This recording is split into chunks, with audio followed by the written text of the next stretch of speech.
Hi everyone, today we're going to be learning the rules around storing variables in Python, and in doing so, present some examples of correct and incorrect variable naming. Rule 1. The variable must begin with either a letter, which could be either uppercase or lowercase, or an underscore. The big thing is you cannot use a number as the start of a variable in Python.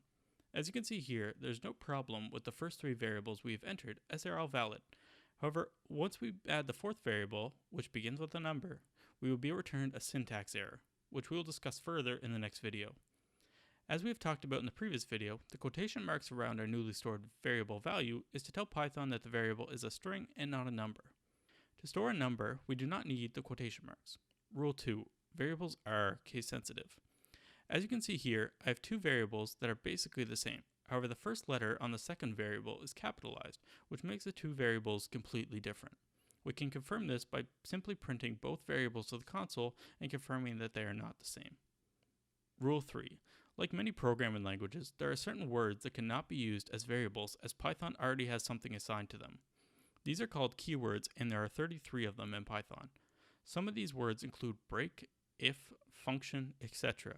A complete list of Python keywords can be found in the description below or by simply Googling Python keyword list. Rule 4, although it is not really a rule, more of a best practice. Although variables can be as long as you want, it is best practice to make your variables consistent and shorter if possible. Like here, I'm naming YouTube channels. I could have a variable called channel_1, channel_2, etc. And since we are being consistent, this is acceptable. However, although you could, it would make your life a lot easier if you didn't use channel_1 and then capital channel 2 for the second one. As long as you follow these 4 quick rules, you shouldn't have any problems when defining your variables in Python. Thank you for checking out the video. If you enjoyed, please like and subscribe to support the channel. However, if you have any comments, questions, or concerns about the information I provided in this video, leave a comment down below and I will do my best to address your concerns.